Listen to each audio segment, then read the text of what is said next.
कहानी की शुरुआत माँ और बेटे के एक बहुत ही सुंदर सीन से होती है। आना एक सिंगल मदर है और ये छोटा सा प्यारा बच्चा जो आप देख रहे हैं, इसका नाम जाइन है। सुबह से ही बहुत जोरों की बारिश हो रही है। बारिश कुछ अजीब सी लग रही है, तो इस बारिश के पानी को देखकर जाइन अपनी मम्मी से जिद करने लगता है कि उसे स्विमिंग करनी है। उसकी माँ उसे किसी तरह समझा बुझाकर रोज की तरह नाश्ता बनाने जाती है। तभी अचानक वो नोटिस करती है कि उसके घर के फ्लोर पर पानी आ रहा है। खिड़की की तरफ देखने पर पता चलता है कि खिड़की से भी पानी अंदर घुसने लगा है। ये देखकर वो काफी हैरान रह जाती है, क्योंकि वो उस बिल्डिंग के 3rd फ्लोर पर रहती है। तीसरी मंजिल तक पानी पहुंच जाना कोई नॉर्मल बात नहीं है। अचानक उसे सुनाई देता है कि बिल्डिंग के माइक पर अनाउंसमेंट हो रही है कि 3 मंजिल तक पानी पहुंच चुका है, इसलिए जितना जल्दी हो सके सबको ऊपर के फ्लोर्स पर जाने के लिए कहा जा रहा है। साथ ही एक और बात बताई जाती है कि पूरी बिल्डिंग में कहीं भी इलेक्ट्रिसिटी नहीं है, इसलिए नेचुरली लिफ्ट बंद हो गई है। ऊपर जाने के लिए सबको सीढ़ियों का इस्तेमाल करना होगा। ये सुनकर आना बिना देर की अपना जरूरी सामान पैक करना शुरू कर देती है। लेकिन उसी वक्त हर तरफ पानी देखकर जाइन स्विमिंग के लिए अपनी माँ को बहुत परेशान कर रहा था। चारों तरफ के हालात देखकर आना पहले से ही बहुत टेंशन में थी। ऊपर से जाइन की ऐसी जिद पर उसे गुस्सा आ जाता है और वो उसे काफी डांटती है। इसके बाद वो जल्दी जल्दी अपना जरूरी सामान और कपड़े बैग में भरने लगती है। तभी उसके फोन पर एक कॉल आता है। फोन रिसीव करने पर दूसरी तरफ से एक आदमी कहता है, क्या आप डार्विन कंपनी की मैनेजर आना बोल रही हैं? क्या आपके फ्लोर पर पानी घुस गया है? आना जवाब देती है, हाँ। तब वो आदमी कहता है, तो कुछ ही देर में आपका पूरा फ्लोर डूब जाएगा। आप जितना जल्दी हो सके वहाँ से निकलकर ऊपर के फ्लोर्स की तरफ आइए। मैं ऊपर ही हूँ, मैं आप लोगों को रेस्क्यू करने आया हूँ। और हाँ, अगर आप अपने साथ सामान लाने की सोच रही हैं तो प्लीज उसे वहीं छोड़ दीजिए। ये कहते ही फोन कट जाता है। फोन कटने के बाद आना बिल्कुल देर नहीं करती और जाइन की कुछ जरूरी दवाइयां लेकर निकलने के लिए उसे आवाज लगाती है, लेकिन उसे जाइन कहीं भी नजर नहीं आता। असल में जाइन को जब उसकी माँ डांटती है या उसका मन खराब होता है तो वह अलमारी के अंदर जाकर छिप जाता है। ये बात आना बहुत अच्छे से जानती है, इसलिए वह अलमारी खोलकर उसे समझाती है और प्यार से बाहर निकाल लाती है। बाहर आते ही वह एक भयानक मंजर देखती है। चारों तरफ बस पानी ही पानी। पानी जैसे किसी शैतान का रूप ले चुका है, जिसे देखकर लग रहा है कि वह सबको निगल जाएगा। सैकड़ों लोग अपनी जान बचाने के लिए इधर उधर भाग रहे हैं। आना हिम्मत नहीं हारती और अपने बेटे को कंधे पर उठाकर सीढ़ियों की तरफ बढ़ती है। सीढ़ियों के पास पहुंचकर वह देखती है कि वहां लोगों की लंबी लाइन लगी है। अगर वह लाइन में खड़ी होकर ऊपर जाने का इंतजार करती तो कुछ ही देर में पानी उन्हें बहा ले जाता, इसलिए अब उसे कोई दूसरा रास्ता ढूंढना था। अचानक उसे याद आता है कि बिल्डिंग में एक और एग्जिट सीढ़ी भी है, इसलिए वह बिना देर किए उस तरफ भागती है। दूसरी तरफ बहुत से लोग पानी की लहरों से लड़ नहीं पा रहे थे और उसमें डूब रहे थे। ऐसे हालात देखकर किसी का भी डर जाना लाजमी है और जाइन तो अभी बस एक बच्चा है, इसलिए उसकी माँ उसे हिम्मत देने के लिए अलग अलग कहानियां सुनाने लगती। यहाँ तक कि उसका माइंड डाइवर्ट करने के लिए वे दोनों मिलकर जाइन का पसंदीदा गाना गाते हुए ऊपर चढ़ते हैं। सच में इसी को माँ का प्यार कहते हैं। खुद अंदर से टूटकर भी बच्चे के लिए चेहरे पर मुस्कान रख सकती है। वे उस सीढ़ी से काफी फ्लोर्स ऊपर आ जाते हैं, लेकिन तभी आना देखती है कि आगे की सीढ़ियों पर बहुत सारा पुराना सामान रखा होने की वजह से रास्ता पूरी तरह ब्लॉक है। उन चीजों को हटाकर ऊपर जाने में बहुत वक्त लगेगा और मेन सीढ़ी से इस वक्त जाना मुमकिन नहीं है। इधर पानी धीरे धीरे ऊपर चढ़ता आ रहा है। जैसे तैसे आना उस सीढ़ी से जाइन को लेकर ऊपर के फ्लोर पर पहुंचती है। ऊपर पहुंचते ही अचानक उसे सुनाई देता है कि किसी दूसरे फ्लोर से कोई उसका नाम पुकार रहा है। वह उस आवाज का जवाब देने के लिए जैसे ही पीछे मुड़ती है, देखती है कि जाइन वहां नहीं है। आना बिल्कुल पागलों जैसी हो जाती है। एक तरफ इतना सारा पानी और दूसरी तरफ सैकड़ों लोगों की भीड़। आना को कुछ समझ नहीं आता कि वह क्या करे और अपने बेटे को कहाँ ढूंढे। वह पूरी तरह बेबस हो जाती है, फिर भी अपने बेटे को ढूंढने के लिए इधर उधर भागने लगती है। ढूंढते ढूंढते वह एक फ्लैट के अंदर घुस जाती है। तभी उसकी नजर खिड़की की तरफ पड़ती है और फिर वह जो देखती है उसे देखकर किसी भी नॉर्मल इंसान का दिमाग काम करना बंद कर दे। वह देखती है कि पहाड़ जैसी एक दानव जैसी लहर उनकी तरफ बढ़ रही है और कुछ समझने से पहले ही वह लहर उनकी बिल्डिंग से टकरा जाती है। इसके चलते और भी कई फ्लोर्स पानी के नीचे समा जाते हैं। आना अब पूरी तरह से पानी के नीचे है, फिर भी वह जाइन को ढूंढना नहीं छोड़ती। पानी के अंदर ही तैरते हुए वह पागलों की तरह एक कोने से दूसरे कोने तक अपने बच्चे को तलाश रही है। एक बार सोचकर देखिए, उस वक्त आना खुद को कितना बेबस और हेल्पलेस महसूस कर रही होगी। काफी देर तक पानी में ढूंढने के बाद आखिरकार उसे जाइन मिल जाता है, लेकिन तब तक छोटा जाइन बेहोश हो चुका था। आखिर एक बच्चा कितनी देर पानी के नीचे रह सकता है। आना किसी तरह अपने बेटे को लेकर वहाँ से निकलना चाहती है, लेकिन बाहर जाने वाला दरवाजा किसी भी तरह खुल नहीं रहा। इधर काफी देर तक पानी के अंदर रहने की वजह से आना भी अब अपनी सांस नहीं रोक पा रही थी। वह खुद भी बीमार सा महसूस करने लगी। उसे लग रहा है कि बस अब सब खत्म होने वाला है। ठीक तभी एक आदमी आकर उन दोनों को खींचकर ऊपर ले जाता है और उनकी जान बचाता है। ऊपर जाने के बाद वह जाइन के सीने और पेट को दबाकर पानी बाहर निकालता है और उसे होश में लाता है। जाइन बहुत डर गया था, इसीलिए अपनी माँ को देखते ही वह रोने लगता है। इधर वह आदमी एक वीडियो के जरिए अपने ऑफिस में रिपोर्ट करता है कि उसने आना और उसके बच्चे को सही सलामत रेस्क्यू कर लिया है। अब तक आपको लग रहा होगा ना कि इतने सारे लोगों के बीच यह आदमी सिर्फ आना को ही बचाने क्यों आया। वेट, अभी पता चल जाएगा।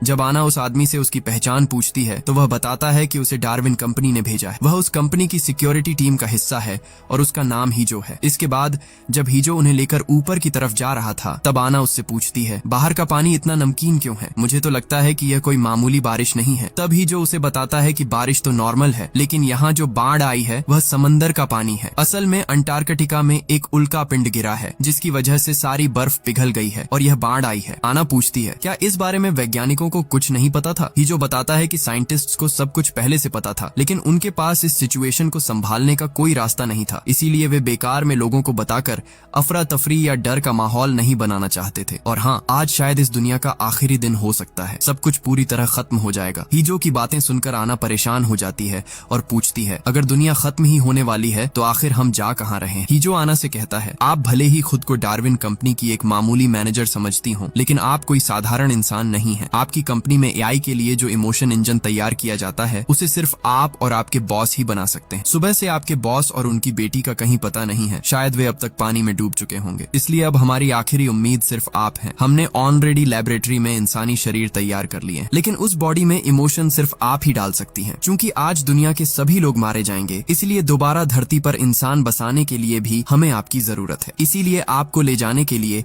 बिल्डिंग की छत पर हेलीकॉप्टर भेजा गया है। असल में ये एक साइंस फिक्शन मूवी है, तो इसे किसी और नजरिए से सोचने की जरूरत नहीं है। बस जो हो रहा है उसे एंजॉय करते रहिए। तो इन सब बातों के बीच टेंशन में डूबे हुए वे कुछ और फ्लोर ऊपर चढ़ जाते हैं। तभी अचानक जाइन अपनी माँ से कहता है कि उसे टॉयलेट आया है। हीजो ये जानकर उन्हें एक फ्लैट के अंदर ले जाता है। उस फ्लैट में हीजो और आना की बातचीत के दौरान आना हीजो का फोन लेकर अपनी माँ को कॉल करती है ताकि उनका हाल चाल जान सके। उसकी माँ उससे कहती है, तुमने हमारे लिए बहुत कुछ किया है, अब हमारे बारे में मत सोचो, अपना और अपने बेटे का ख्याल रखना। ये बात बोलते ही फोन के दूसरी तरफ से एक जोरदार लहर की आवाज आती है और लाइन कट जाती है। आना को समझते देर नहीं लगती कि उसने अपने मम्मी पापा को हमेशा के लिए खो दिया है। उसे बहुत दुख होता है, लेकिन फिर भी वह खुद को शांत रखने की कोशिश करती है, क्योंकि इस वक्त टूटने से काम नहीं चलेगा। वह पूरी दुनिया के साथ साथ अपने बच्चे को बचाने की जंग लड़ रही है। तभी आना और हीजो नोटिस करते हैं कि फ्लैट की गैस पाइप लीक हो गई है। एक और नए खतरे को भांपते हुए आना जाइन को गोद में लेती है और वे तीनों वहां से निकल पड़ते हैं। लेकिन बाहर इससे भी बड़ी तबाही उनका इंतजार कर रही थी, जिसका उन्हें अंदाजा भी नहीं था। एक तरफ बिल्डिंग के चारों ओर पानी ही पानी और आंखों के सामने डूबते हुए सैकड़ों लोग। दूसरी तरफ वे जिस ओर जाने की कोशिश कर रहे थे, वहीं गैस लीकेज की वजह से बड़े बड़े धमाके हो रहे थे। ये नजारा किसी कयामत से कम नहीं था। कोई और रास्ता न देखकर हीजो सीढ़ियों से ऊपर जाने की उम्मीद छोड़ देता है और बालकनी के सहारे ऊपर चढ़ जाता है। ऊपर पहुंचकर हीजो आना से कहता है, आप अपने बेटे को मुझे पकड़ा दीजिए। आना अपने बच्चे की जान बचाने के लिए उसे हीजो की तरफ बढ़ाने की कोशिश करती है, लेकिन डरा हुआ छोटा जाइन अपनी माँ को छोड़कर किसी और के पास जाने को तैयार नहीं था। काफी मशक्कत के बाद वह जाइन को हीजो तक पहुंचा तो देती है, पर खुद को संभाल नहीं पाती। उसका पैर फिसलता है और वह सीधे नीचे गहरे पानी में जा गिरती है। लेकिन इस बार भी वह हार नहीं मानती। किसी तरह तैरकर वह फिर से एक फ्लोर पर पहुंच जाती है। जब वह उस फ्लोर से ऊपर जाने की कोशिश कर रही थी, तभी उसे लिफ्ट के अंदर से एक बच्चे के रोने की आवाज आती है। वह लिफ्ट के पास जाती है तो देखती है कि लिफ्ट बंद पड़ी है। इसी बीच उसकी नजर दो आदमियों पर पड़ती है जो इस मुसीबत का फायदा उठाकर अपार्टमेंट्स में चोरियां कर रहे हैं। क्या अजीब हालत है, जहां लोग जिंदगी और मौत के बीच लड़ रहे हैं। खैर, आना लिफ्ट में फंसे बच्चे को बचाने की बहुत कोशिश करती है, लेकिन तभी एक और तेज लहर आकर उसकी सारी कोशिशों पर पानी फेर देती है। ऐसे हालात में अचानक उसकी आंखों के सामने उस काली रात की यादें ताजा हो जाती हैं, जब वह जाइन और उसका पति कार एक्सीडेंट की वजह से पानी में डूब गए थे। उस दिन वह जाइन को तो बचा पाई थी, पर अपनी आंखों के सामने अपने पति को खत्म होते देखा था। कैसी किस्मत है। उस रात भी पानी था और आज भी वह पानी के नीचे है और जाइन खतरे में। अपने बच्चे के बारे में सोचकर वह फिर से ऊपर के फ्लोर्स की तरफ चढ़ना शुरू कर देती है। इस तरह वह 18वें फ्लोर तक पहुंच जाती है, लेकिन उसे जाना है बिल्डिंग के 30वें फ्लोर पर। तभी हीजो उसके सामने आता है और बताता है कि जाइन बहुत बीमार हो गया है। यह सुनकर आना पागलों की तरह अपने बेटे की तरफ भागती है। असल में जाइन का शुगर लेवल गिर गया है। आना को कुछ समझ नहीं आ रहा कि वह क्या करे। उसका दिमाग काम करना बंद कर देता है, क्योंकि खुद को और बच्चे को बचाने के चक्कर में वह काफी पहले ही पानी के नीचे जाइन की दवाइयां खो चुकी है।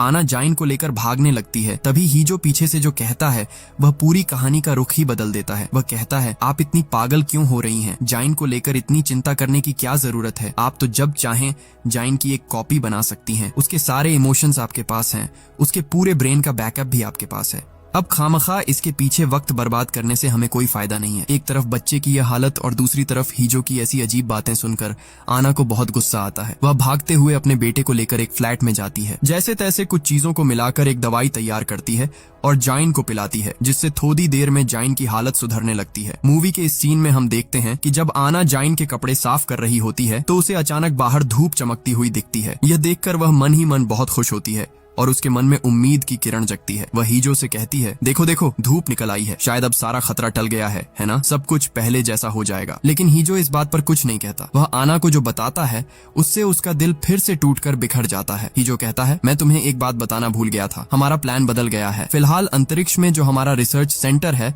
वहाँ जाइन को नहीं ले जाया जा सकता। आना गुस्से और दुख में कहती है, तुमने यह बात जानबूझकर मुझसे छिपाई, क्योंकि तुम जानते थे कि अगर मुझे यह पहले पता चल जाता तो मैं तुम्हारे साथ कभी नहीं आती। इन बातों के बीच सूरज फिर से डूब जाता है और हर तरफ अंधेरा छाने लगता है। तभी उनकी नजर एक विशाल लहर पर पड़ती है जो उनकी तरफ बढ़ रही थी। उस लहर से बचने के लिए वे पूरी जान लगाकर भागने लगते हैं, लेकिन वह राक्षस जैसी लहर कुछ ही पलों में और भी कई फ्लोर्स को डुबो देती है। किसी तरह वे तीनों ऊपर की मंजिलों तक पहुंचते हैं। वहां आना देखती है कि एक प्रेग्नेंट औरत लेबर पेन से तड़प रही है। वह औरत और उसका पति आना से मदद मांगते हैं, लेकिन आना मजबूर है। वह इस वक्त किसी भी तरह उनकी मदद नहीं कर सकती। जब वह जाइन को लेकर ऊपर जा रही थी तब जाइन पूछता है, मम्मी उस आंटी को क्या हुआ है? वह ऐसे क्यों रो रही हैं? छोटे से जाइन के इस सवाल पर उसकी माँ कहती है, वह आंटी माँ बनने वाली हैं, इसलिए उन्हें दर्द हो रहा है। तब जाइन पूछता है, मम्मी जब मैं हुआ था तब क्या आपको भी ऐसा ही दर्द हुआ था? बच्चे का यह मासूम सवाल आना के सीने में तीर की तरह चुभता है। उसे बहुत दुख होता है और वह हीजो के पास जाकर फूट फूट कर रोने लगती है। वह गिड़गिड़ाते हुए उससे विनती करती है, प्लीज मैं तुम्हारे पैर पड़ती, मेरे बच्चे को मेरे साथ ले चलो, मैं तुम्हारे हर काम में मदद करूंगी, बस उसे मेरे साथ रहने दो। इतना छोटा बच्चा मेरे बिना कैसे रहेगा? मैं उसके बिना नहीं जी पाऊंगी। ये सुनकर हीजो कहता है, मैं कुछ नहीं कर सकता,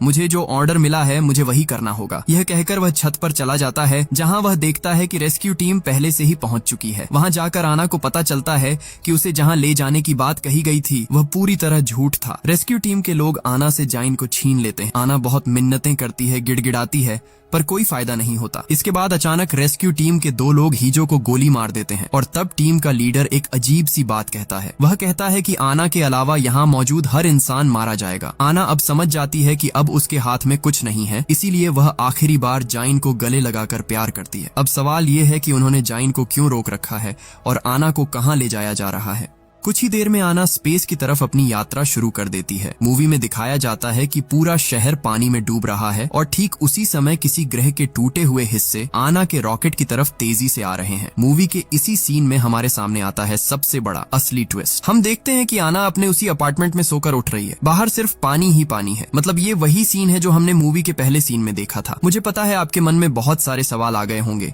ऐसा लग रहा होगा कि सब कुछ सिर के ऊपर से जा रहा है ना? थोड़ा सब्र रखिए, मैं सब क्लियर कर दूंगा। तो नींद खुलने के बाद आना देखती है कि उसके पूरे घर में पानी घुस गया है। सिक्योरिटी रूम से अनाउंसमेंट हो रही है कि जल्दी ऊपर के फ्लोर्स पर जाए। ठीक तभी आना के फोन पर हीजो का कॉल आता है। हीजो उसे छत पर आने को कहता है क्योंकि उनके लिए हेलीकॉप्टर इंतजार कर रहा है और आज वे जाइन को भी साथ ले जाएंगे। जब वह फोन पर बात कर रही थी तब जाइन बार बार अपनी माँ को कुछ दिखाने की कोशिश कर रहा था। वह कह रहा था कि उसने सपने में कुछ देखा है और जो देखा है उसकी फोटो बनाई है, लेकिन इतनी जल्दबाजी में आना उस पर ध्यान नहीं देती। वह फटाफट बाहर निकलने की तैयारी करती। पिछले बार की तरह आज भी जाइन बाहर निकलने से पहले अलमारी में छिप गया था। उसकी माँ उसे ढूंढ निकालती है और कहती है कि वह अब से अपनी माँ की सारी बात माने और अगर कोई उसे अपने साथ ले जाना चाहे तो वह न जाए। लेकिन तभी जाइन अपनी माँ से एक अजीब सवाल करता है। वह पूछता है, मम्मी काफी दिनों से मेरी उम्र 6 साल ही क्यों है? मेरी उम्र बढ़ क्यों नहीं रही? हर रोज मेरी उम्र 6 साल ही क्यों रहती है? आना को इन बातों का कोई सिर पैर समझ नहीं आता, इसलिए वह बिना देर किए जाइन को कंधे पर उठाकर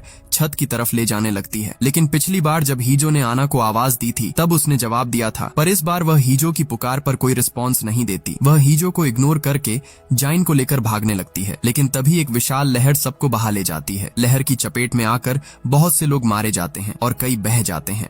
आना और जाइन पानी में डूब तो जाते हैं पर किसी तरह फिर से ऊपर आ जाते हैं, लेकिन ऊपर आकर वह जाइन को खो देती है। जाइन को न पाकर आना उसे पागलों की तरह ढूंढने लगती है। उसे लगता है कि शायद जाइन पानी में गिर गया है, इसलिए वह पानी के अंदर उसे तलाशने लगती है। जब आना जाइन को ढूंढ रही थी तभी एक तैरती हुई कार आकर उसे जोर से टक्कर मारती है। अगले सीन में हम देखते हैं कि हीजो आना को रेस्क्यू कर रहा है, लेकिन यहाँ एक गौर करने वाली बात यह है कि पिछली बार आना की टी शर्ट पर 491 लिखा था और अब वह बदल कर 787 हो गया है। जब आना दोबारा जाइन को ढूंढने जाना चाहती है तो हीजो उसे एक फोटो दिखाकर कहता है कि जाइन ऊपर के फ्लोर पर है। आना को समझ नहीं आ रहा कि जाइन उससे इस तरह भाग क्यों रहा है, जबकि वह तो अपनी माँ के बिना कुछ जानता ही नहीं। इधर हीजो जाइन को ढूंढने से रोकता है तो आना को बहुत गुस्सा आता है। वह हीजो से बंदूक छीन लेती है, लेकिन तभी अपार्टमेंट में गैस लीकेज की वजह से ब्लास्ट हो जाता है। इस धमाके में आना जख्मी हो जाती है, पर इसके तुरंत बाद हम देखते हैं कि हीजो ने आना को फिर से बचा लिया है, लेकिन अब उसकी टी शर्ट पर एक 931 की जगह लिखा हुआ है। आना तब हीजो के हाथ से अपना हाथ छुड़ाकर पानी में कूद जाती है और जाइन को ढूंढने लगती है। ढूंढते ढूंढते वह उसी लिफ्ट के सामने पहुंच जाती है जहां पिछली बार उसने एक लड़की के रोने की आवाज सुनी थी। आना को एहसास होता है कि वह लड़की वहां फंसी हुई है। उसे याद आता है कि यही सेम चीज उसके साथ पहले भी हो चुकी है, पर उस बार वह लड़की को बचा नहीं पाई थी, इसलिए इस बार वह उसे बचाने की और भी ज्यादा कोशिश करती है, लेकिन फिर से नाकाम रहती है और हम देखते हैं कि आना धीरे धीरे पानी के नीचे डूब रही है। अगले सीन में आना फिर से उसी लिफ्ट के सामने उस लड़की को रेस्क्यू करती हुई दिखती है, लेकिन अब उसकी टी शर्ट पर 4007 लिखा है। इस बार बहुत कोशिशों के बाद आना उस लड़की को बचाने में कामयाब हो जाती है। वह लड़की को एक बुजुर्ग कपल के पास पहुंचा देती है क्योंकि वह उनकी ही पोती है। अब सवाल यह है कि आना को कैसे पता चला कि ये ही उसके ग्रैंड पेरेंट्स हैं। आना उस लड़की से पूछती है, क्या तुमने जाइन को कहीं देखा है? लड़की जवाब देती है, जब मैं लिफ्ट में फंसी थी तब मैंने 2 लोगों को जाइन से बात करते सुना था। आना उसकी बात सुनकर आगे बढ़ती है तो उसे वही 2 लड़के मिलते हैं जो चोरी कर रहे थे। आना ने इन्हें पिछली बार भी देखा था। उन लड़कों के साथ उसकी हाथापाई होती है, तभी हीजो आकर उन लड़कों को पीटना शुरू कर देता है। जब उनसे जाइन के बारे में पूछा जाता है तो वे बताते हैं कि उन्होंने जाइन को देखा जरूर था पर उसे मारा नहीं। हीजो गुस्से में आकर उन्हें पानी में फेंक देता है। इसके बाद आना जब फिर से जाइन को ढूंढने के लिए आगे बढ़ने लगती है तो हीजो उसे रोककर कहता है कि कुछ ही देर में रेस्क्यू टीम यहाँ आ जाएगी और वे ही जाइन को ढूंढ निकालेंगे। लेकिन आना उससे रिक्वेस्ट करती है कि रेस्क्यू टीम के आने से पहले वे खुद जाइन को ढूंढे। आना के बात करने के अंदाज से हीजो को कुछ शक होता है क्योंकि आना उससे ऐसे बात कर रही है जैसे उसे बहुत पहले से जानती हो। अगले सीन में दिखाया जाता है कि आना एक दीवार पर पेंट से कुछ ड्रॉ कर रही है, पर इस बार भी नोटिस करने वाली बात यह है कि उसकी टी शर्ट पर 7993 लिखा है। अब आना ऊपर के फ्लोर पर जाती है तो देखती है कि उस प्रेग्नेंट महिला ने बच्चे को जन्म दे दिया है। ये देखकर आना अपना कोट उतारकर उस महिला को दे देती है। वहां से जाते वक्त आना सुनती है कि वह महिला अपने पति से कह रही है कि उसने सपने में देखा था कि पूरा शहर सुनामी में बह गया है, लेकिन वे बच गए हैं। ये सुनकर आना को याद आता है कि सुबह सोकर उठने के बाद जाइन ने भी उससे कहा था कि उसने सपने में कुछ देखा है और उसने उसे अपने टैब पर ड्रॉ करके आना के फोन पर भेज दिया था। आना जैसे ही अपना मोबाइल चेक करती है वह तस्वीरें देखकर हैरान रह जाती है। यहाँ हमें पता चलता है कि पहली बार जब जाइन बेहोश हो रहा था तब उसने आखिरी जो मंजर देखा था उसे ड्रॉ करके अपनी माँ के फोन पर भेजा था। और सबसे हैरान करने वाली बात ये थी कि उसने वही सेम फोटो 1-2 बार नहीं बल्कि हजारों बार भेजी थी। कहानी अब पूरी तरह से टाइम लूप और पैरेलल रियलिटी की तरफ इशारा कर रही है। क्या आप जानना चाहते हैं कि इन हजारों तस्वीरों और टी शर्ट पर बदलते नंबर्स का असली राज क्या है? आना अब समझ जाती है कि जाइन क्यों उसे बार बार बोल रहा था कि उसकी उम्र 6 साल पर क्यों रुकी हुई है। तभी आना लास्ट फ्लोर की अलमारी में जाइन को ढूंढने जाती है, लेकिन वो वहाँ नहीं मिलता। उसी वक्त डार्विन टीम के लोग और हीजो आकर दवा के जरिए आना को बेहोश करने की कोशिश करते हैं। बेहोश होने से पहले आना हीजो से कहती है, छत पर ये लोग तुम्हें मार देंगे, तुमसे मेरी पहले भी कई बार मुलाकात हो चुकी है। तभी हम देखते हैं कि आना की टी शर्ट पर 13,417 लिखा हुआ है। यह बात हीजो के मन में शक पैदा कर देती है, इसलिए वो अपनी ही टीम के लोगों को वहीं मार देता है। इसके बाद वो एक इंजेक्शन देकर आना को होश में लाता है। होश में आते ही आना इस कहानी का असली ट्विस्ट रिवील करती है। Darwin research centre